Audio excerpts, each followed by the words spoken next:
Hello everyone, welcome to legal narrative. Last class में हमने देख लिया था कि प्लेस ऑफ सुइंग क्या होती है, मतलब ज्यूरिसडिक्शन कैसे डिटरमिन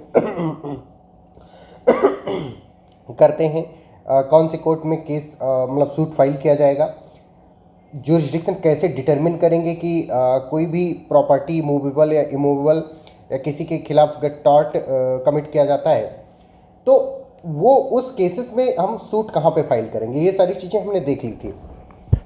अब मान लो कि कहीं गलत जगह पर, देखो सिनेरियो ये भी हो सकता है, हमेशा तो तुम सही जगह पर सूट को फाइल करोगे नहीं।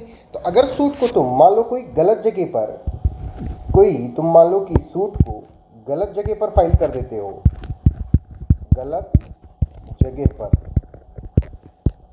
अगर तुम गलत जगह पर सूट फाइल कर देते हो तो उस सूट को क्या करना होगा, ट्रांसफर करना होगा। क्या करना होगा, ट्रांसफर करना होगा। तो in this class we are going to discuss about transfer of suits. सबसे पहला टॉपिक जो हम आज पढ़ेंगे वो है ट्रांसफर ऑफ सूट्स। सूट को कैसे ट्रांसफर करेंगे। ओके, सेक्शन 22 से लगा करके सेक्शन 22 से 25 तक ट्रांसफर ऑफ सूट के बारे में बात करता है। किसके बारे में बात करता है? सेक्शन 22 से 25 तक ट्रांसफर ऑफ सूट्स की बात करता है। इसमें ये प्रीलिम्स के लिए इंपॉर्टेंट है, मेंस में कभी नहीं पूछा जाने वाला है। अब इसमें ये जो 4 सेक्शंस हैं, तो सेक्शन 22 जो है ये हमको बताता है कि कौन अप्लाई कर सकता है ट्रांसफर ऑफ सूट के लिए। Who can apply for transfer of suit के ट्रांसफर के लिए कौन अप्लाई कर सकता है। ओके, तो इसका हमेशा ये आंसर याद रखो कि सूट के ट्रांसफर के लिए हमेशा और हमेशा डिफेंडेंट अप्लाई कर सकता है। डिफेंडेंट मतलब जिसके खिलाफ सूट फाइल किया जा रहा है। प्लेंटिफ कौन होता है? जो सूट को फाइल करता है, पिटीशन देता है, उसको क्या कहते हैं? हम प्लेंटिफ कहते हैं। और जो डिफेंड कर रहा होता है उस प्लेंट के खिलाफ, उसको हम क्या कहते हैं? डिफेंडेंट कहते हैं। और सूट को ट्रांसफर किसके बेसिस पर या किसके एप्लीकेशन पर किया जाता है? डिफेंडेंट के एप्लीकेशन पर किया जाता है। ओके, अब बात आती है कि अगर डिफेंडेंट कर सकता है तो डिफेंडेंट किस कोर्ट में जाकर के अपना एप्लीकेशन देगा। तो सेक्शन 23 इसका आंसर करता है। सेक्शन 23 कि to what court application lies. अब ये एप्लीकेशन कौन सा वाला है? ये ट्रांसफर ऑफ सूट वाला है। ट्रांसफर ऑफ सूट वाला एप्लीकेशन है। ओके, ये बात समझ में आ गई। अभी हम इसको इन टोटो थोड़ा सा डिस्कस करेंगे, घबराने की जरूरत आपको एकदम से भी नहीं है। अब बात आती है कि वो तो हमने डिटरमिन कर लिया, लेकिन ये तो छोटी कोर्ट्स का है। छोटी कोर्ट्स मतलब लोअर कोर्ट्स का। लेकिन अगर हाई कोर्ट की बात की जाए तो कैसे ट्रांसफर होगा? तो उसको हम जनरल पावर ऑफ ट्रांसफर कहते हैं। क्या कहते हैं? General power of transfer. क्या कहते हैं? General power of transfer. और जनरल पावर ऑफ ट्रांसफर कहां पे दिया हुआ है? सेक्शन 24 में। और ये जनरल पावर ऑफ ट्रांसफर किसके पास होता है? 2 लोगों के पास होता है, district court and high court के पास होता है। High court. General power of transfer किसके पास होता है? डिस्ट्रिक्ट कोर्ट और हाई कोर्ट के पास होता है। ये मेन प्रोविजन है इसके। एक प्रोविजन और है जो है वो ऐसे खाली याद रखो कि किस सेक्शन में बात बताई गई है। Power of supreme court to transfer. अब ट्रांसफर क्या? Transfer of suit. Power of supreme court to transfer a suit. ठीक है, अब ये किस सेक्शन में बताया गया? सेक्शन 25 में बताया। ओके, ये बात समझ में आ रही है सबको? तो अब इसको हम थोड़ा डिटेल में पढ़ते हैं। सेक्शन 22 में है who can apply for the transfer of suit. इसका आंसर मैंने किया कि क्या? डिफेंडेंट। अब डिफेंडेंट क्या ऐसे मुंह उठा करके जा करके सूट मतलब ट्रांसफर के लिए एप्लीकेशन फाइल कर देगा? Answer is no. तो फिर बात आती है कि फिर क्या कोई कंडीशंस है कि नहीं? तो आंसर इज दो कंडीशन है। दो कंडीशन है। वो दो कंडीशन कहाँ पे प्रोवाइड की गई है? सेक्शन 22 में ही प्रोवाइड की गई है वो दो कंडीशन, कि वो दो कंडीशन जब फुलफिल होंगी तब डिफेंडेंट अप्लाई कर सकता है। ओके, नंबर वन कि ये एप्लीकेशन जो ट्रांसफर ऑफ सूट वाला है, that application must be made at earliest possible opportunity. Earliest possible opportunity.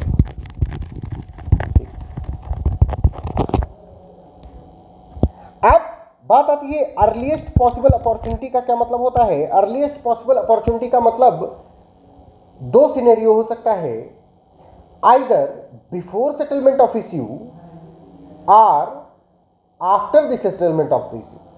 ठीक है, एट और बिफोर। ध्यान से सुनो, एट मतलब जब सेटलमेंट ऑफ इश्यू हो रहा हो और बिफोर सेटलमेंट ऑफ इश्यू। ठीक है, सेटलमेंट ऑफ इश्यू कौन बनाता है? इश्यू हमेशा कोर्ट बनाती है। इश्यू हमेशा कौन बनाता है? इश्यू हमेशा कोर्ट बनाती है। तुम अपना प्लेंट लेकर के जाओगे एज ए प्लेंटिफ, उसके रिप्लाई में एक रिटन स्टेटमेंट आएगा। जिस चीज को तुम क्लेम कर रहे हो एज ए प्लेंटिफ, उसी चीज को डिफेंडेंट डिनाई कर रहा होगा एज ए डिफेंडेंट। तो इस बात को कैसे डिटरमिन किया जाएगा कि प्लेंटिफ सही बोल रहा है कि डिफेंडेंट सही बोल रहा है? इसके लिए हमको नहीं, मतलब कोर्ट को इश्यू क्रिएट करना होता है। अब जब वो इश्यू क्रिएट करेगा, उसी बात को हम क्या कहते हैं? Settlement of issue. इस इश्यू के एट मतलब जब वो सेटल कर रहा हो, या बिफोर जब वो सेटलमेंट करने जा रहा हो, उसके पहले डिफेंडेंट क्या कर सकता है? एट अर्लीस्ट पॉसिबल अपॉर्चुनिटी वो ट्रांसफर के लिए एप्लीकेशन दे सकता है। ये बात समझ में आ रही है? एंड नंबर टू, जब ये एप्लीकेशन ट्रांसफर ऑफ सूट के लिए दे रहा है या देने जा रहा है, तो ऐसे केसेस में नोटिस मिलना चाहिए। किसको? Notice must be given to other party. जो सामने वाली पार्टी है, जैसे तुम एज ए डिफेंडेंट कर रहे हो, तो तुम्हारे सामने वाली पार्टी है, तुम्हारी अपोजिंग पार्टी कौन है? Plaintiff.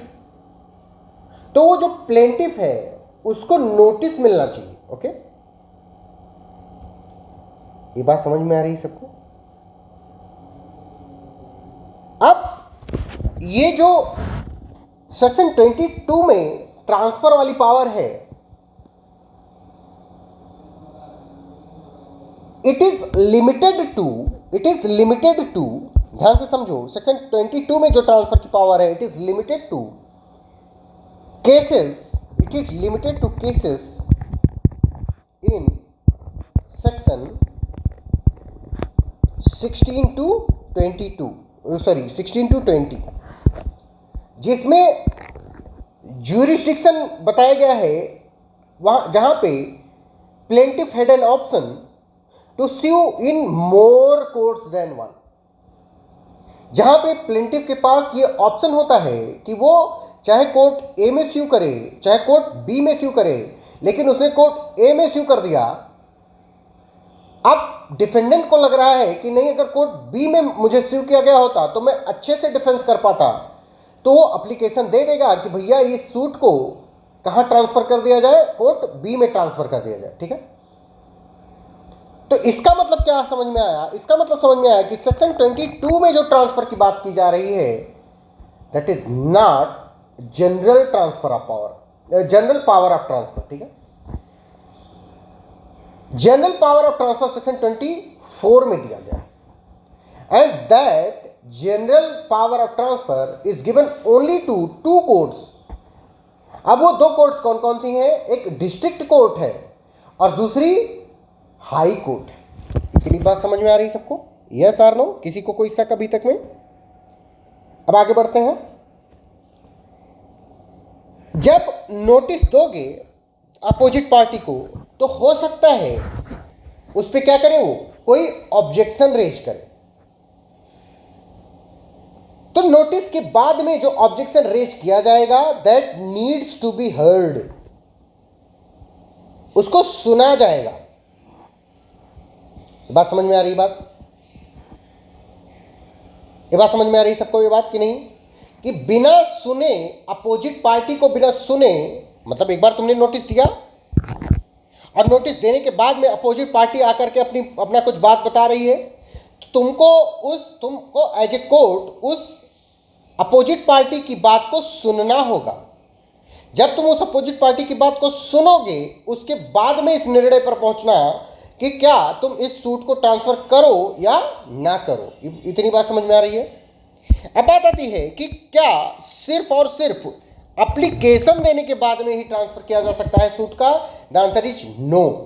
The answer is no. Even the suit can be transferred suo motu, खुद से भी ट्रांसफर किया जा सकता है।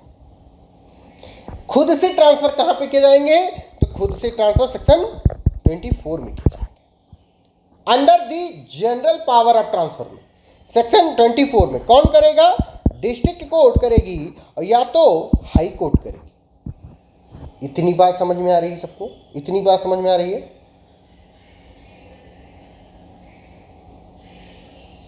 अब बात आती है कि अगर डिस्ट्रिक्ट कोर्ट कर सकता है, हाई कोर्ट कर सकता है, तो क्या सुप्रीम कोर्ट भी सुओ मोटो ट्रांसफर कर सकता है? The answer is no. क्यों? क्योंकि सेक्शन 25 जो है वो सुप्रीम कोर्ट के द्वारा सुओ मोटो ट्रांसफर की बात नहीं करता है। तुमको अगर चाहिए कि तुम्हारा सूट सुप्रीम कोर्ट ट्रांसफर कर दे, उसके लिए तुमको क्या करना होगा? उसके लिए तुमको एक एप्लीकेशन देना ही देना होगा। इतनी बात समझ में आ रही है सबको? Yes or no? तो ये था कि एप्लीकेशन तुम कैसे दोगे। अब बात आती है कि to what court application shall lie, किस कोर्ट पे ये जो अपना डिफेंडेंट भाई साहब हैं वो किस कोर्ट में एप्लीकेशन देंगे, उस चीज़ को हम लोग थोड़ा इन डेप्थ थोड़ा और डिस्कस करने की कोशिश करते हैं, समझाने की हम आपको कोशिश करते हैं। ओके, समझ पा रहे बेटा?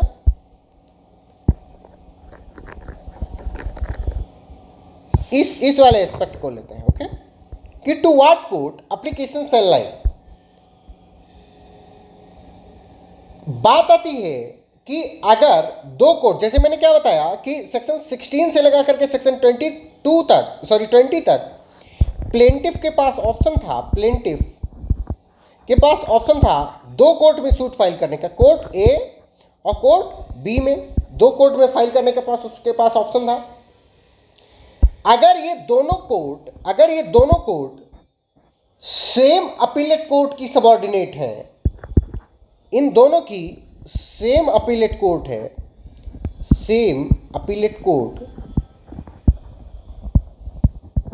अगर सेम अपीलेट कोर्ट है तो एप्लीकेशन कहां पे होगा? इस वाली अपीलेट कोर्ट में होगा। तो number 1, number 1, where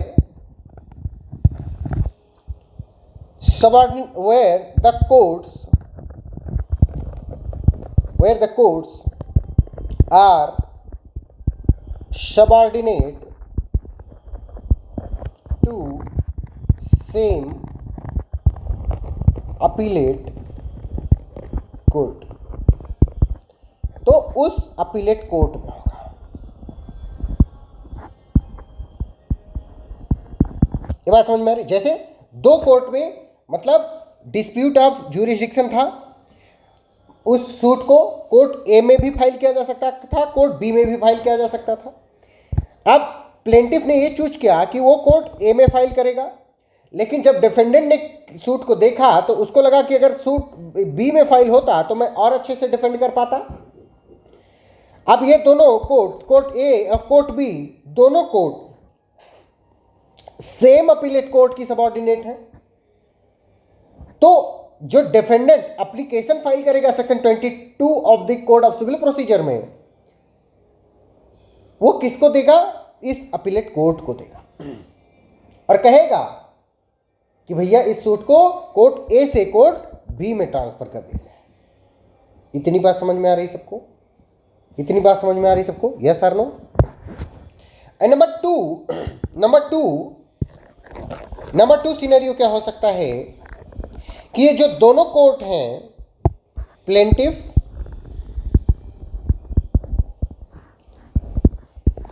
court A, court B, ये जो दोनों कोर्ट हैं, they are subordinate to different appellate courts. लेकिन ये डिफरेंट सबऑर्डिनेट हैं, किसी की डिफरेंट, इनका अपीलेट कोर्ट दूसरा है, अपीलेट कोर्ट 1, इनका अपीलेट कोर्ट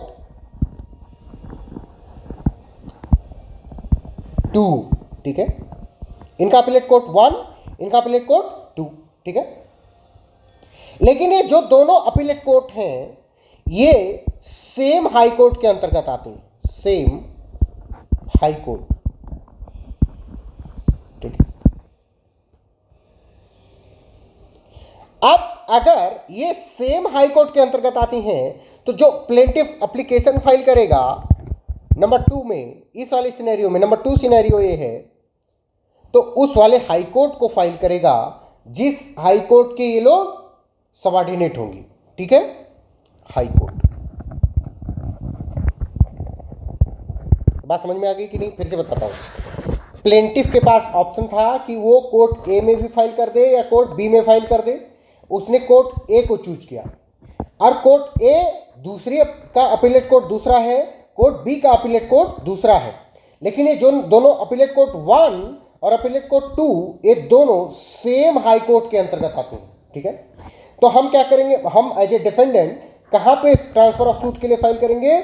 उस वाले हाई कोर्ट में ट्रांसफर ऑफ सूट के लिए फाइल करेंगे। इतनी बात समझ में आ रही है सबको? नंबर थ्री कि ये जो सबऑर्डिनेट कोर्ट्स हैं और इनकी जो अपीलेट कोर्ट्स हैं, they are subordinate to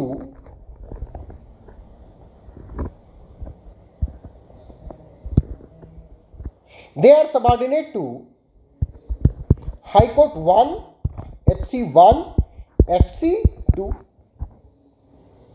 where such courts, ये court A and court B, are subordinate to different high courts, the application shall be made to the high court within the local limits of whose jurisdiction the court in which the suit is situated। ये जैसे फिर से देखो, समझाता हूं तुमको। Scenario number 3, plaintiff के पास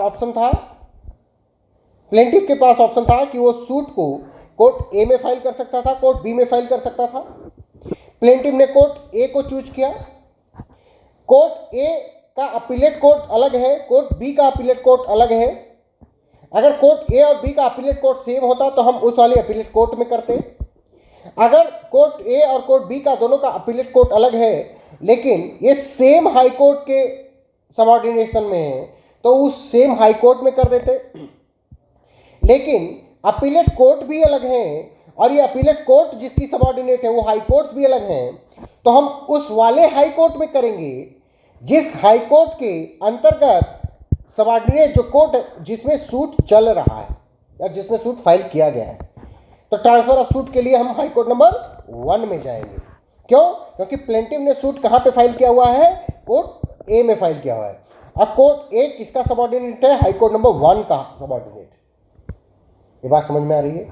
तो हाई कोर्ट नंबर 1 मैंने तुमको समझा दिया अच्छे से। ओके।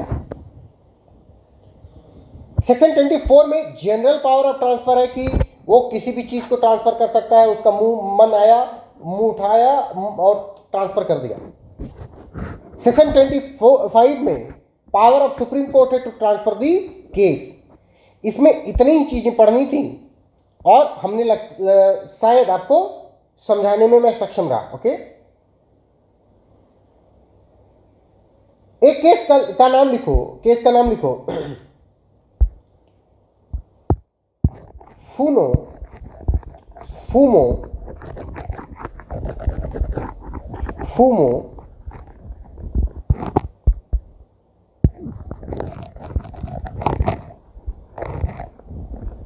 एक सेकंड लिखता हूं।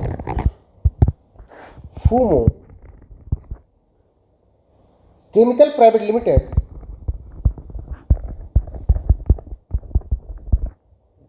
Versus Raj process equipments, Raj process equipments and systems private limited, 2021 का केस है, Supreme Court. In this case Supreme Court has observed that functional convenience of one of the parties in commercial litigation cannot be a ground to transfer the suit under section 25 of code of civil procedure। सिर्फ commercial ground पे, functional convenience के ground पे suit को कभी भी transfer नहीं किया जाएगा। ये बात समझ में आ रही है कि नहीं आ रही है? तो ये चीजें याद रखना कि सुप्रीम कोर्ट ने फूमो केमिकल प्राइवेट लिमिटेड और Raj process equipment and system private limited 2021 case में बताया कि functional convenience of one of the parties in commercial litigation can not be a ground to transfer under section 25 of the code of civil procedure. इतनी बात सबको समझ में आ गई कि ट्रांसफर ऑफ सूट क्या होता है, ये कैसे काम करता है। Okay, now moving towards the parties to the suit, parties to the suit, ठीक है, moving towards the parties to the suit. Order one of the code of civil procedure deals with the parties to the suit. Party जो होती हैं, it is one of the essentials of the suit. बिना किसी party के, अगला पढ़ाने जा रहा हूं, अगला topic parties to the suit, ठीक है, ये समझ जाओ, काम खत्म, बहुत आसान है सब।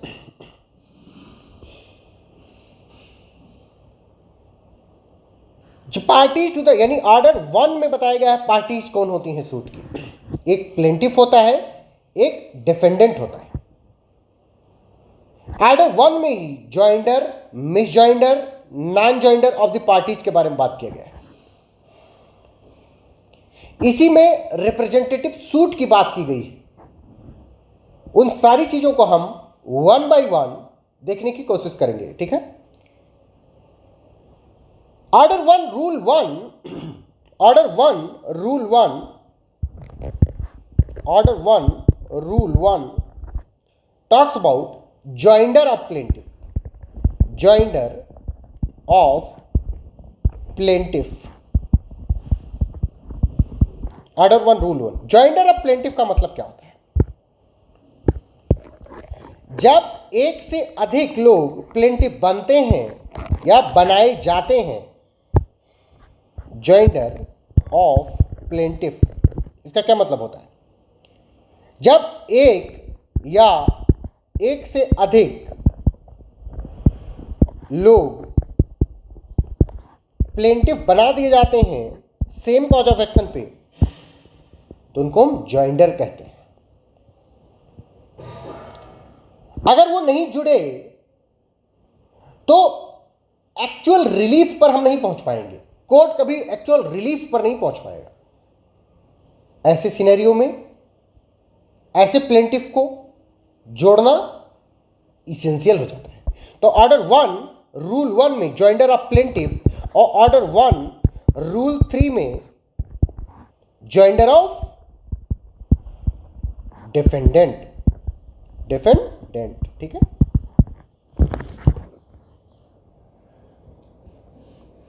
If cause of action arises in favour of और against multiple persons, then the question of joinder of plaintiff and defendant arises। मैंने क्या बताया कि जब एक या एक से अधिक लोगों को प्लेंटिफ या डिफेंडेंट बना दिया जाए, मतलब जो कॉज ऑफ एक्शन है वो एक या एक से अधिक लोगों के फेवर या अगेंस्ट में अराइज हुआ है। अब अगर एक या एक से अधिक लोगों के फेवर या अगेंस्ट में अराइज होगा तो सिर्फ एक लोगों को प्लेंटिफ या डिफेंडेंट बनाने से हमारा रिजल्ट निकल आएगा कि नहीं निकल आएगा? द आंसर इज नो, नहीं निकल आएगा। तो क्या करना होगा? हमको और लोगों को जोड़ना होगा, और लोगों को जोड़ने को ही हम जॉइंडर कहते हैं। और ये और लोग जब प्लेंटिफ होते हैं तो उसको हम जॉइंडर ऑफ प्लेंटिफ कहते हैं। जब ये और लोग डिफेंडेंट होते हैं तो उसको हम जॉइंडर ऑफ डिफेंडेंट कहते हैं। इतनी बात समझ में आ गई सबको? यस और नो? ठीक है। क्या ऑब्जेक्टिव है इसका? The primary objective of joinder of parties is to ensure that all suits are decided finally and conclusively on merits in presence of all parties। फिर से बोलता हूं, क्या ऑब्जेक्ट है? क्यों जोड़ा जाता है सबको? क्यों जॉइंडर ऑफ द प्लेंटिफ, क्यों जॉइंडर ऑफ द डिफेंडेंट की जरूरत पड़ गई? The primary objective of joinder of parties is to ensure that all suits are decided finally and conclusively on merits in presence of all parties, in presence of all parties। जिससे क्या होगा? जो suit है वो हमारा finally and conclusively determine हो जाएगा। हम अगर नहीं जोड़ेंगे उनको,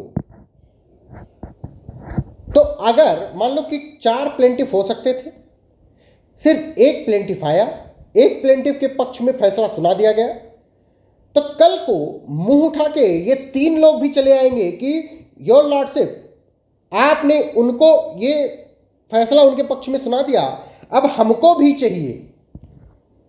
तो ये जो बाद में आकर के टाइम और रिसोर्सेज को वेस्ट कर रहे हैं, ऐसे लोगों को रोकने के लिए, अपने टाइम और रिसोर्सेज को के वेस्टेज को रोकने के लिए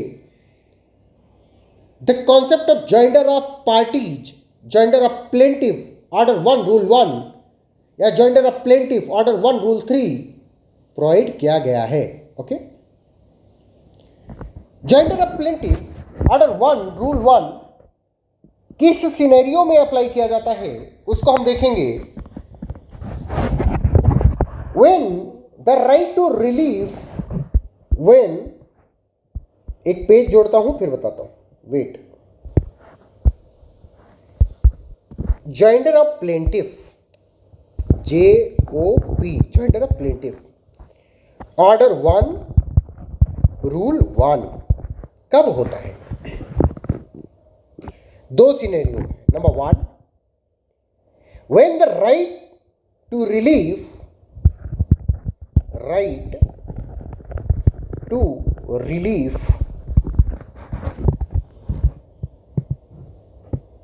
exist in each plaintiff,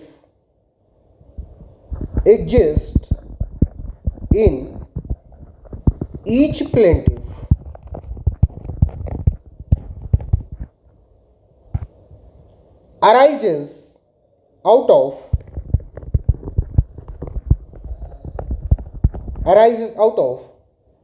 the same act or transaction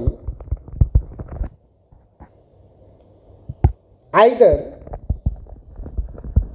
jointly,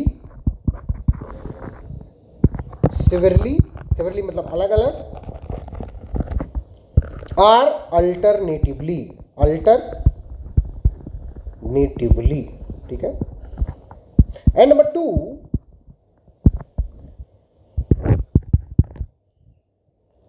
the case is of such a nature that if such person brought separate suit, any common question of law or fact would arise, कि अगर वो separate suit लेके आया तो common question of law और fact arise होगा।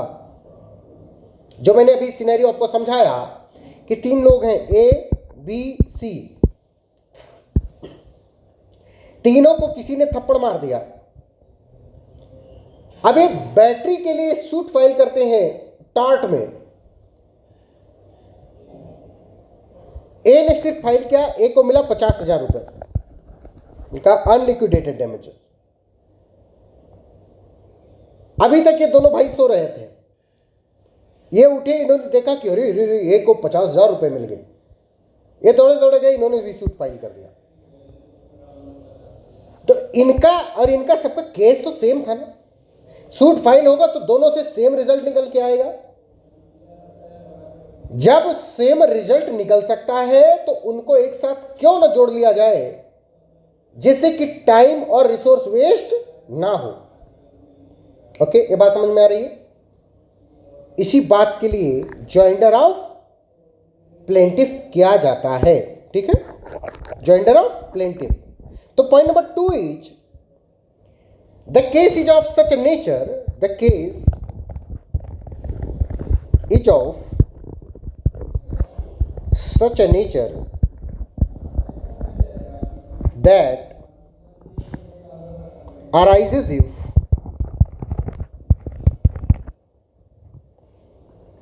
such person brought separate suits any common questions of law or fact would arise, ठीक है। इतनी बात समझ में आ रही है? इतनी बात समझ में आई सबको? तो ये हो गया joinder of plaintiff. Joinder of defendant क्या होता है?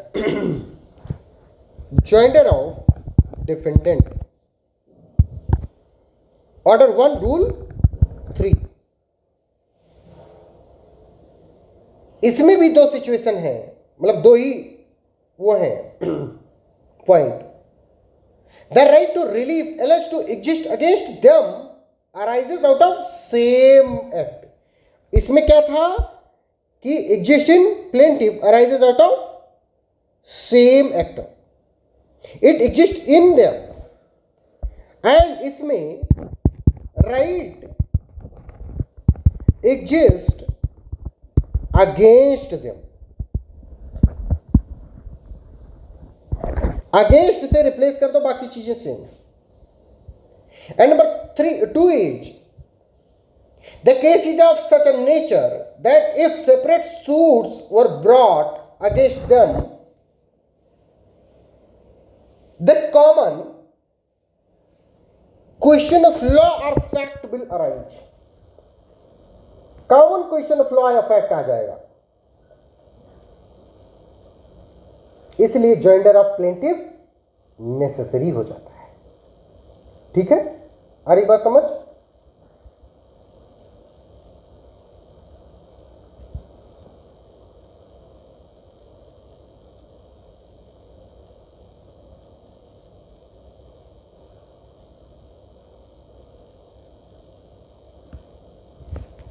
अब बात आती है कि क्या ये जॉइंडर ऑफ डिफेंडेंट और प्लेंटिफ क्या कभी भी किसी भी स्टेज पर किया जा सकता है? The answer is no.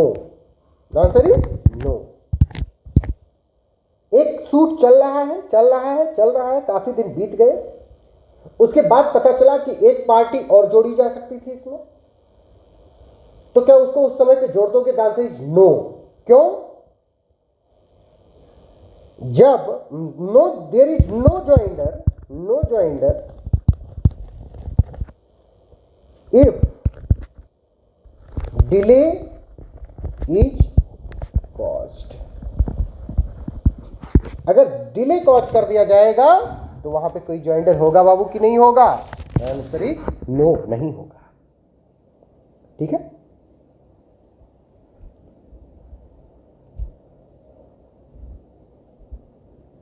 अब बात आती है कि क्या सबको जोड़ लिया जाता है, सबको जॉइंडर ऑफ द पार्टीज बना लिया जाता है? The answer is no. Joinder of parties बनाने के लिए भी हमको दो तीन चीजें देखनी होती हैं। वो चीजें क्या होती हैं? एक तो होता है नेसेसरी पार्टी और एक होता है प्रॉपर पार्टी।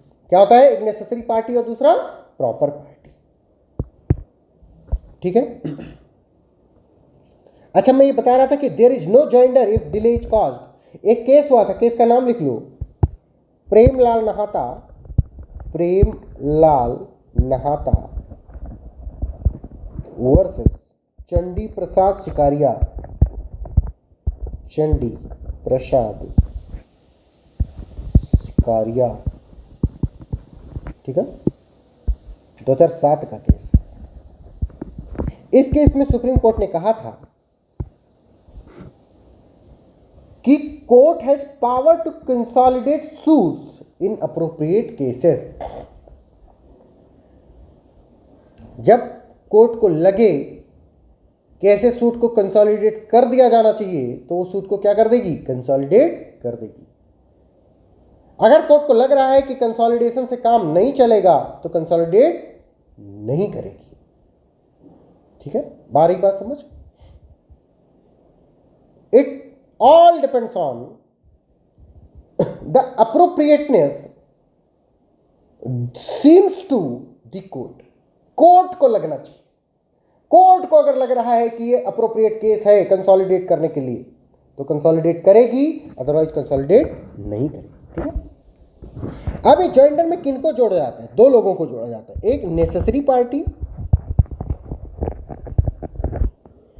और दूसरा proper party.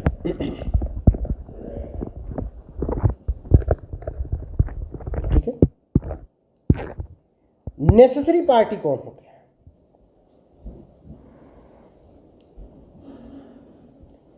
Unnecessary party is one against whom a relief is sought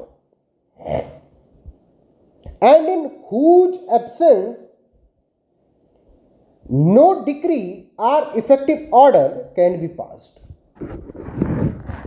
अगर ये भाई साहब उपस्थित नहीं है, in absence of necessary party, no decree or effective order can be passed।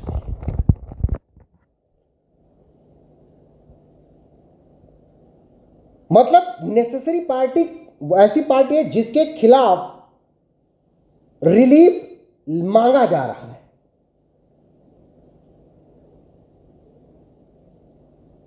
अगर वो नहीं रहेगा तो कितनी भी सुंदर डिक्री पास कर दो, कितनी भी बढ़िया तुम ऑर्डर पास कर दो, सब क्या है बेटा? सब बेकार है, उसका कोई मोल नहीं है। ठीक है,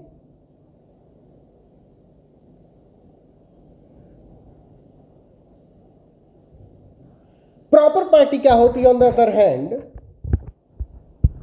कि अगर ये पार्टी नहीं भी रहेगी सूट में तो भी effective order can be passed. Effective order can be passed. ठीक है।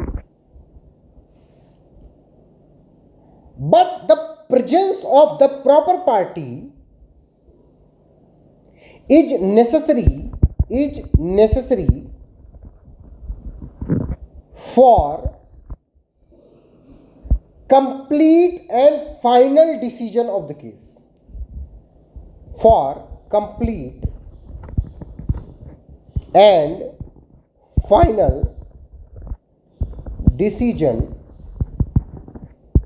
of the case. ठीक है, ये थी प्रॉपर पार्टी। नेसेसरी पार्टी ऐसी पार्टी होती है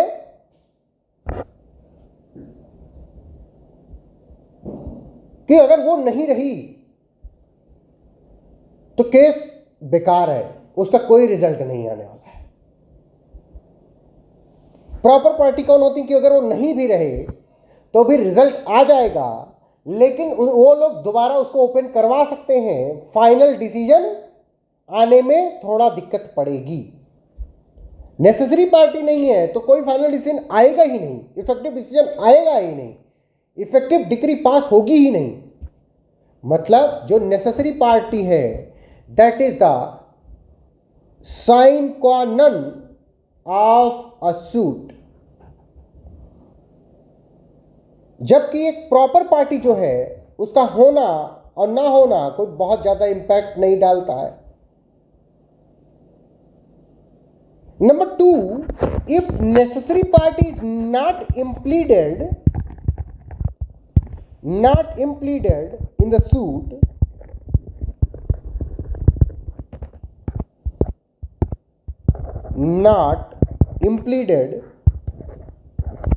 suit, then the suit is liable to be dismissed. Suit dismiss कर दिया जाना चाहिए। लेकिन अगर प्रॉपर पार्टी नहीं जुड़ी है उसमें तो उससे कोई फर्क पड़ेगा कि नहीं पड़ेगा? द आंसर इज नो, नहीं पड़ेगा। ठीक है, द आंसर इज नो, नहीं पड़ेगा। उस सूट को डिसमिस नहीं किया जाएगा। Decree passed in absence of necessary party is non-executable. उसको तुम एग्जीक्यूट नहीं करवा सकते।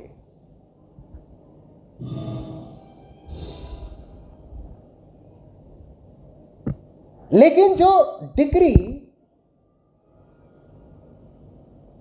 which is passed in absence of proper party cannot be reversed or varied or remanded in appeal unless conditions under section 99 conditions under section 99 are satisfied.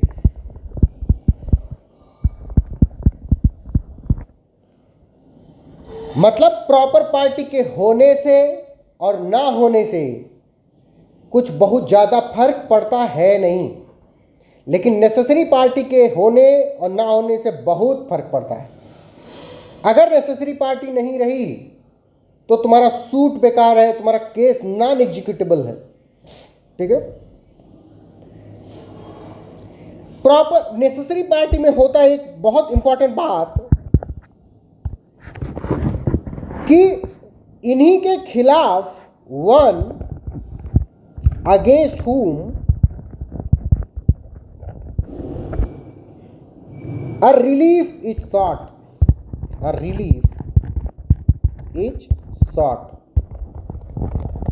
ठीक है, relief ढूंढा जा रहा है किसके खिलाफ? नेसेसरी पार्टी के खिलाफ। प्रॉपर पार्टी में बेटा होता क्या है? No relief is sought against it. भैया जिसके खिलाफ तुम रिलीफ मांग रहे हो अगर वो उपस्थित ही नहीं है तो तुम्हारा सूट तो लायबल है टू बी डिसमिस्ड।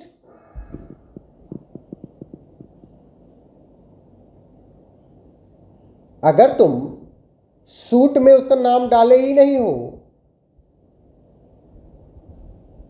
तो सूट तो डिसमिस कर दिया जाएगा ना बाबू। ये बात समझ में आ रही है?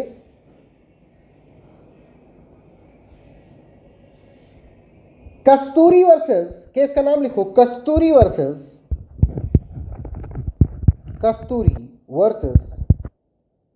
एम पेरुमल, पेरुमल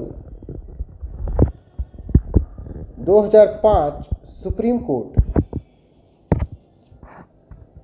इस केस में सुप्रीम कोर्ट ने 2 टेस्ट दिए to determine whether a particular party is a necessary party to a proceeding or not, and that test is number one, there must be a right to some relief against such party in respect of matter in issue. There must be a right to some relief against such party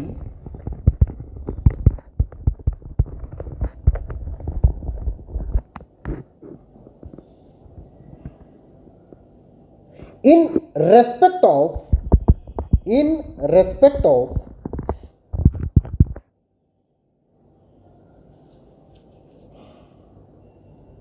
matter in issue,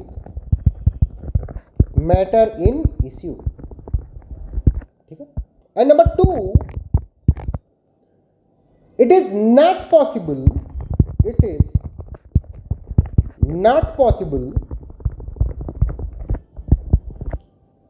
to pass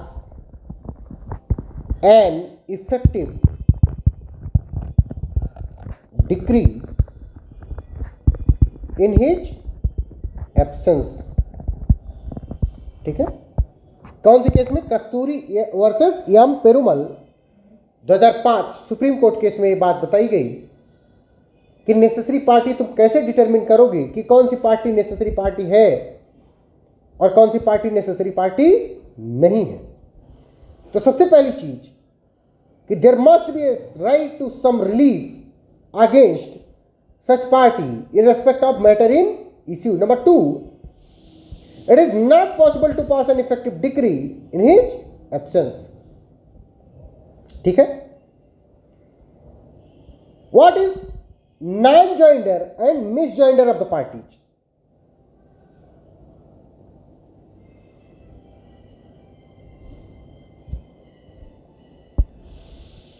एक page और जोड़ता हूं फिर समझाता हूं, okay. non-joinder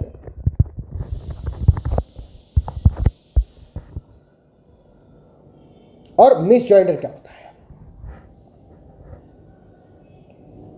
where the person is necessary, ध्यान से समझो, when a person is necessary party or proper party to a suit and he has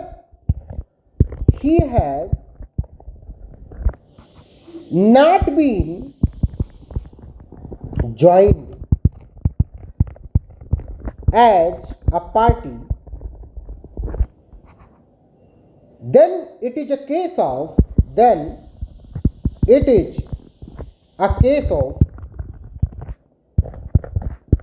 non-joinder of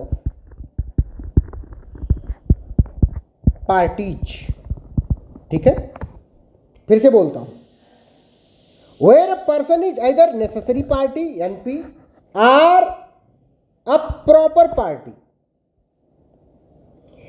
to a suit and he has not been joined as a party, then it is a case of non-joiner of the parties.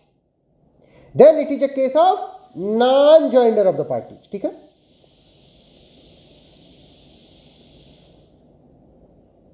Are and misjoinder क्या होता है? Miss joinder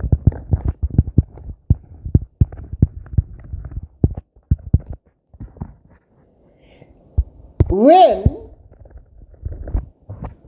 two or more person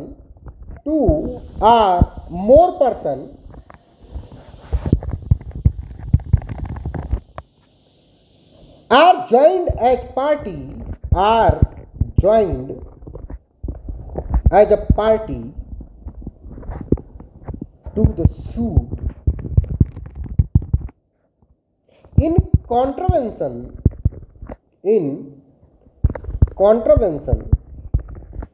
of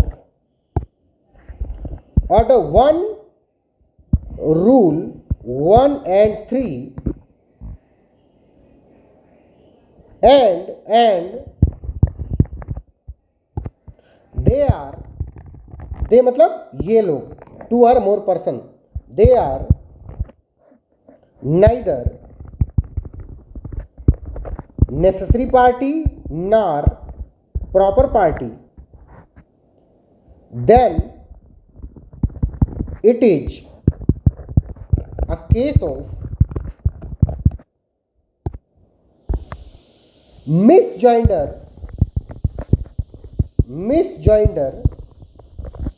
of parties, ठीक है। then it is a case of misjoinder of parties। इतनी बात समझ में आ रही सबको? यस और नो?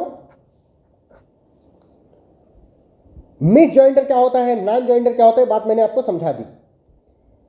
इफेक्ट क्या होता है अगर मिस जॉइंडर हो जाए या नॉन जॉइंडर हो जाए, तो इसका इफेक्ट क्या होगा?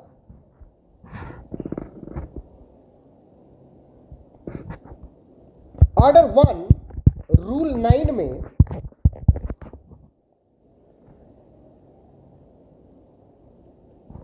General rule for non joinder and misjoinder of the parties laid down किया गया है। Suit can not be defeated only on the ground of non joinder. Suit can not be defeated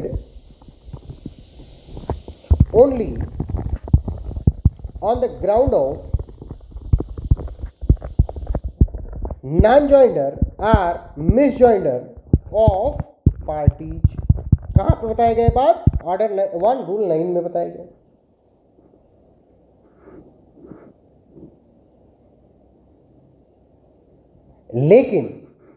लेकिन इसका ध्यान से समझो। It is not applicable in case of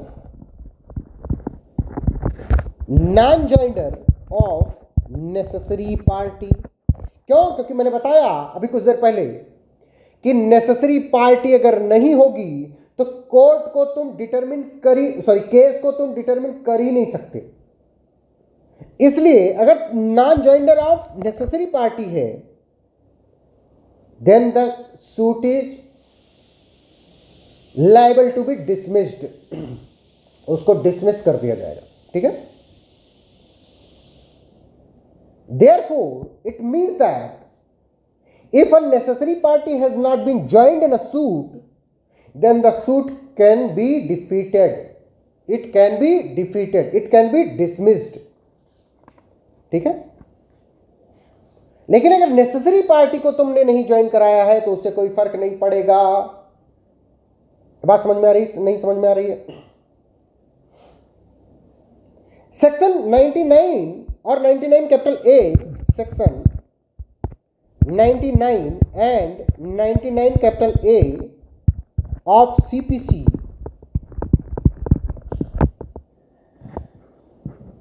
provides that no decree shall be reversed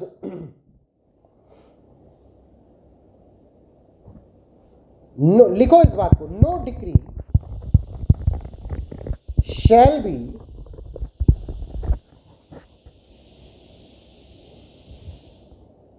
reversed substantially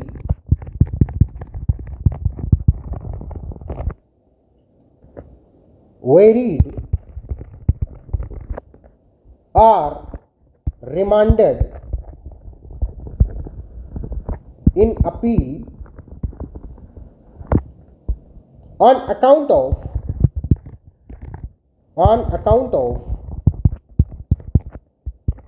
any misjoinder, non-joinder or misjoinder of parties.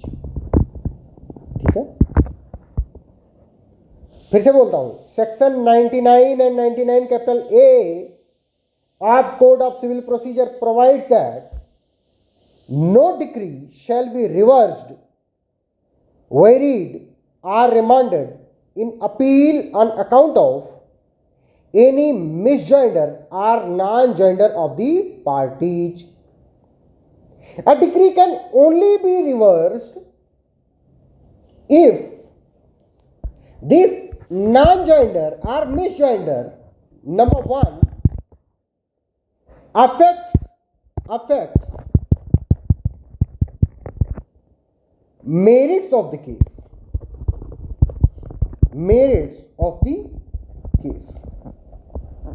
ठीक है, and number to,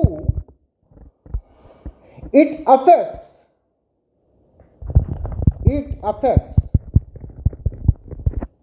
jurisdiction of the court.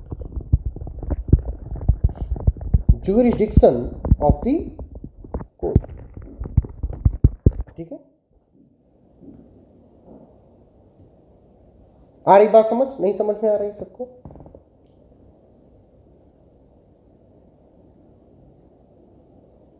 But keep in mind, non-joinder of necessary party is a serious defect and would not be covered under section 99 of Code of Civil Procedure. non-joinder नहीं होना चाहिए, misjoinder हो जाए चलेगा, non-joinder नहीं होना चाहिए necessary party का. ठीक है, आ रही बात समझ? कब तुम नॉन जॉइंडर और मिस जॉइंडर को एज ऑब्जेक्शन कब रेज करोगे इसके खिलाफ? ऑर्डर 1 रूल 13 बात करता है objection as to non joinder और misjoinder of parties. All objections on the ground of non-joinder or misjoinder of the parties shall be taken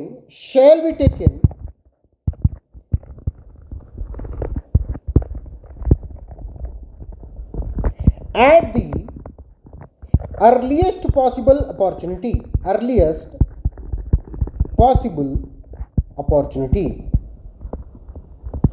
ठीक है, number 2,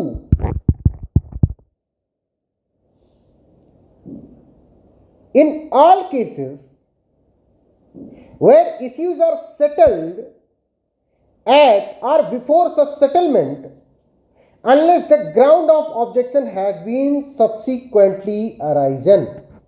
And number 3, any such objection not so taken shall be deemed to have been waived off. Okay, in 3 ground पे ही objection non joinder और miss joinder के खिलाफ raise किया जा सकता है. Okay,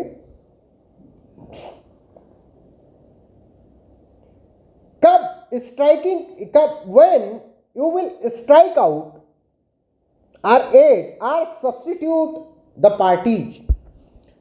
Order 1 Rule 10 talks about striking out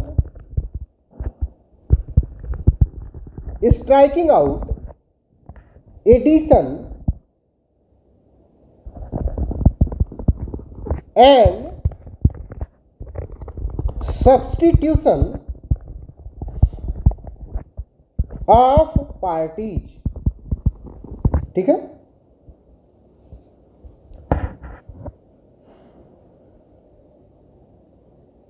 as a general rule, it is the discretion of the plaintiff to choose his adversary because plaintiff is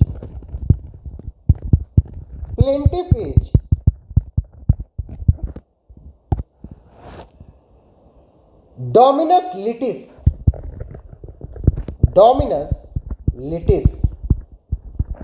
मतलब वो अपने लिटिगेशन का क्या है बेटा, मालिक,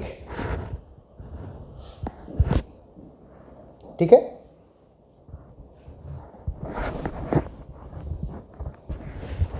कब कर सकते हो addition subtraction? Order 10 rule order 1 rule 10 के सब रूल 1 में बताया गया है कि फॉर एडिंग और substituting plaintiff there needs to be 3 conditions which to be fulfilled. Number 1, the suit has been filed in the name of wrong plaintiff.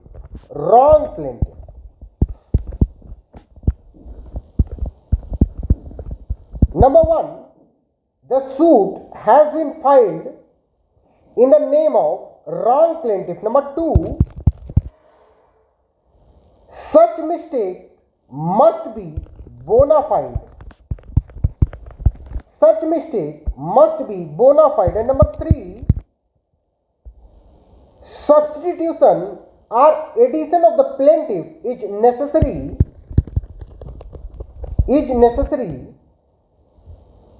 for the determination of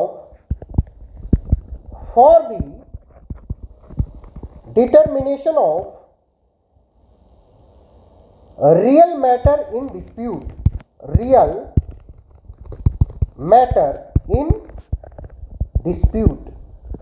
ठीक है।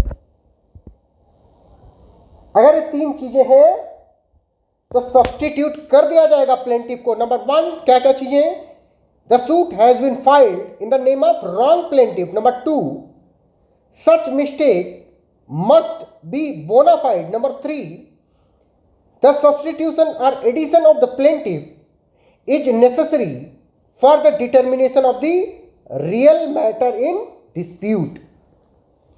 तो क्या कर दिया जाएगा, ऐड कर दिया जाएगा लोगों को, सब्स्टिट्यूट कर दिया जाएगा लोगों को, ओके। ऑर्डर 1 रूल 10 सब रूल 2 टॉक्स अबाउट एडिंग और striking out of the parties, मतलब हटाने की बात कब करेगा। Number 1, person ought to have been joined as plaintiff or defendant but he was not so joined. Number 2, without the presence of that person the question involved in the suit cannot be completely decided.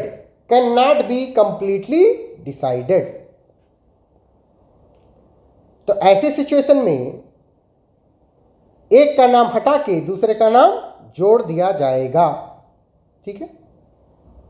आ रही बात समझ में सबको?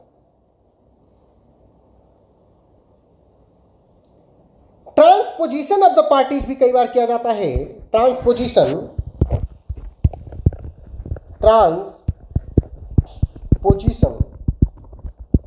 Of parties. Transposition का क्या मतलब होता है? Transposition means defendant in the place of plaintiff and plaintiff in the place of defendant। मतलब defendant और plaintiff का प्लेस बदल गया आपस में, उसको हम क्या कहते हैं? ट्रांसपोजिशन ऑफ द पार्टीज कहते हैं, ओके। एक और पेज जोड़ लेता हूं फिर बताता हूं आगे। Representative suit,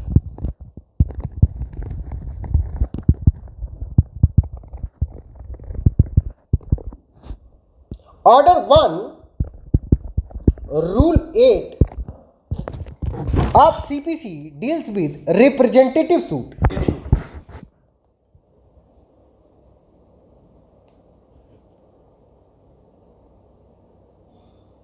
This provision enables filing of a single suit on behalf of other persons interested in the subject matter of the suit. ठीक है, क्या ऑब्जेक्ट क्या है इसका? The object of Order 1 Rule 8 is to save time, expense and avoid multiplicity of suits and harassment of parties. ठीक है, it is merely an enabling provision. It is merely an enabling provision. ये बात याद रखना, ठीक है। क्या conditions होंगी to file a representative suit? 4 conditions हैं that needs to be fulfilled. Number 1, there must be numerous party. Number 2, they must have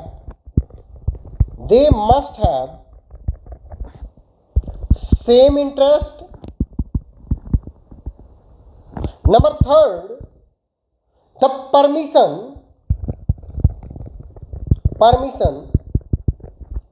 must have been granted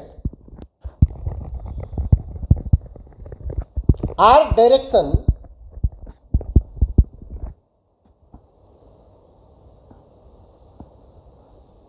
must have been given by the court. ठीक है। Number 4, notice must have been issued to the representative parties. अगर ये situation पूरी हो जाती है तो representative suit file कर दिया जाएगा। ठीक है, आ रही बात समझ? तो आज के लेक्चर में हम इतना ही पढ़ेंगे। नेक्स्ट लेक्चर में हम लोग पढ़ेंगे framing of the suit, suit कैसे फ्रेम किया जाता है उसके बारे में पढ़ेंगे और सारे इंपॉर्टेंट प्रोविजंस को देखेंगे और फिर आगे बढ़ेंगे। ओके, तब तक के लिए best of luck, bye bye, see you tomorrow, bye bye.